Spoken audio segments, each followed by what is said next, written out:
Hi friends, അസ്സലാമു അലൈക്കും. Welcome back. അപ്പോൾ എല്ലാവർക്കും ഈസാൻമി ചാനലിലേക്ക് സ്വാഗതം. ഇന്നത്തെ റെസിപ്പി ഈസി ആയിട്ട് നമുക്ക് ബ്രേക്ക്ഫാസ്റ്റിന് ഉണ്ടാക്കാൻ പറ്റിയിട്ടുള്ളൊരു റെസിപ്പിയാണ് കേട്ടോ. അപ്പോൾ നമ്മുടെ കയ്യിൽ ഓട്സൊക്കെ ഉണ്ടെങ്കിൽ നമുക്ക് നല്ല ടേസ്റ്റി ആയിട്ട് ഈസി ആയിട്ട് ഉണ്ടാക്കാൻ പറ്റും. അതിന് വേണ്ടി ഞാൻ കുറച്ച് ഓട്സ് എടുത്തിട്ടുണ്ട്. ഓട്സ് ഞാൻ നല്ല നൈസായിട്ട് പൊടിച്ചെടുക്കുന്നില്ല, കുറച്ച് തരി തരി ആയിട്ട് തന്നെ പൊടിച്ചെടുത്തിട്ടുള്ളത് കേട്ടോ. അപ്പോൾ ഇതുപോലെയാണ് പൊടിച്ചെടുത്തിട്ടുള്ളത്. ഇനി നമുക്ക് ഇതൊരു ബൗളിലേക്ക് മാറ്റാം. ഓട്സ് നമ്മുടെ കയ്യിലുണ്ടാകുന്ന സമയത്ത് ഇതുപോലൊക്കെ ബ്രേക്ക്ഫാസ്റ്റൊക്കെ നമുക്ക് ഉണ്ടാക്കിയെടുക്കാം. അപ്പോൾ ഞാനിതാ 2 ടീസ്പൂൺ ചെറിയൊരു ബൗളിലേക്ക് മാറ്റുന്നുണ്ട്. ബാക്കിയെല്ലാം ഒരു വലിയ ബൗളിലേക്ക് മാറ്റുന്നുണ്ട് കേട്ടോ.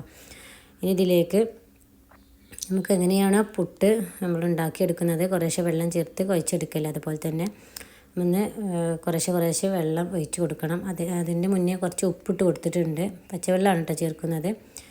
അപ്പോൾ കുറേശ്ശെ നമ്മുടെ പുട്ടൊക്കെ കുതിർത്തെടുക്കില്ല, അതുപോലെ നമുക്ക് ചെയ്തെടുക്കാം. ഇങ്ങനെ ചെയ്യുന്ന സമയത്ത് നമുക്ക് നല്ല കട്ട പിടിക്കുകയും ചെയ്യും, നമ്മുടെ കയ്യിലൊക്കെ ഒട്ടി പിടിക്കുകയും ചെയ്യും. അവിടെ പുട്ടുപൊടിയൊക്കെ ചെയ്യുന്ന അതുപോലെ ആവില്ല കേട്ടോ ഓട്സ് ചെയ്യുന്ന സമയത്ത്. അപ്പോൾ ഇതിന് പാകത്തിന് ഞാൻ വെള്ളം ഒഴിച്ചു കൊടുത്ത് ഇങ്ങനെ കൈ കൊണ്ട് ഇങ്ങനെ ആക്കിയെടുക്കുന്നുണ്ട്. ഇനി ഒരു 5-10 മിനിറ്റ് നമുക്ക് ഇത് റെസ്റ്റ് ചെയ്യാൻ വെക്കണം. നമ്മുടെ കയ്യിലൊക്കെ ഒട്ടി പിടിക്കുന്ന അതൊന്നും പ്രശ്നമല്ല കേട്ടോ. അതിങ്ങനെ തന്നെയാണ് ഓട്സ് ഉണ്ടാക്കുന്ന സമയത്ത്. അപ്പോൾ ഞാൻ അത്യാവശ്യം വെള്ളം തന്നെ ഒഴിച്ച് കൊടുത്തിട്ടുണ്ട്. ഇനി കുറച്ച് സമയം ഒന്ന് അടച്ചു വെക്കുന്നുണ്ട്. ടൈമുള്ളവരാണെങ്കിൽ ഒരു 10 മിനിറ്റെങ്കിലും അടച്ചു വെക്കുക, അല്ലെങ്കിൽ 5 മിനിറ്റെങ്കിലും അടച്ചു വെക്കണം കേട്ടോ. അപ്പോൾ ഒരു 10 മിനിറ്റൊക്കെ കഴിഞ്ഞ ശേഷം തുറന്ന് നോക്കുന്നുണ്ട്. അപ്പോൾ ഒന്ന് വലിഞ്ഞിട്ടിട്ടുണ്ട്, വെള്ളം കുറച്ചൊന്ന് ഡ്രൈ ആയിട്ടുണ്ട്. ഇനി ഇത് വീണ്ടും നമ്മൾ മിക്സിയിലേക്ക് ഇട്ട് കൊടുക്കുകയാണ്. കുറച്ചൊക്കെ കട്ട കൈ കൊണ്ട് ഇങ്ങനെ ആക്കിയിട്ട് അതാക്കണമെന്നൊന്നുമില്ല, മിക്സിയിലേക്ക് തന്നെ ഇട്ട് കൊടുക്കുകയാണ്. അപ്പോൾ മിക്സിയിലേക്ക് ഇട്ട് കൊടുത്ത് നമുക്ക് നേരത്തെ 2 ടീസ്പൂൺ മാറ്റി വെച്ചല്ലോ ഓട്സിൻ്റെ പൊടി, അത് ഇതിലേക്ക് ഇട്ട് കൊടുത്ത് നമുക്കൊന്ന് കറക്കിയെടുക്കണം കേട്ടോ. കറക്കിയെടുക്കുമ്പോൾ നമ്മുടെ ഓട്സിൻ്റെ പുട്ടുപൊടി നല്ല ഉഷാറായിട്ട് വരും.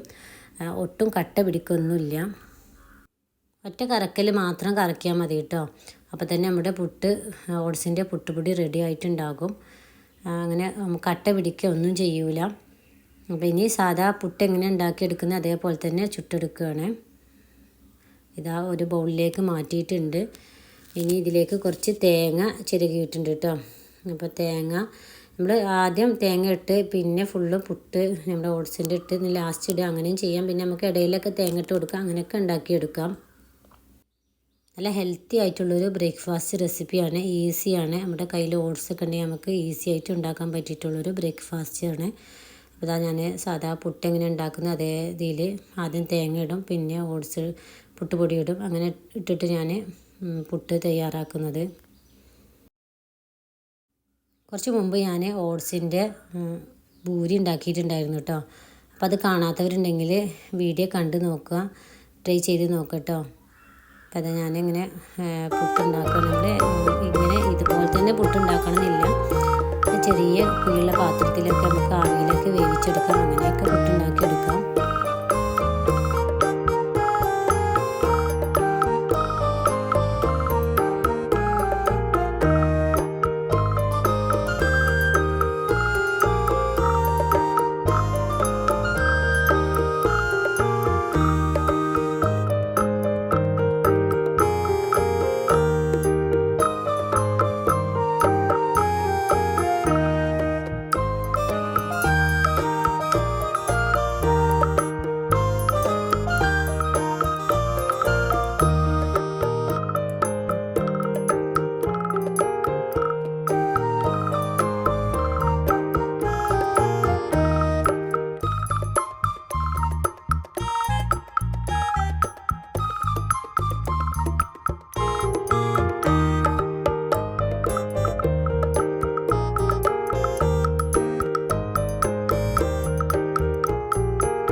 എല്ലാവർക്കും ഓട്സ് പുട്ട് റെസിപ്പി ഇഷ്ടപ്പെട്ടെന്ന് വിചാരിക്കുന്നു. ഇഷ്ടപ്പെട്ടാൽ ലൈക്ക് ചെയ്യാൻ മറക്കരുത്. ഇൻഷാ അല്ലാ ഇനിയും നല്ല റെസിപ്പിയും വ്ളോഗൊക്കെ ആയിട്ട് വരാം. Thank you for watching.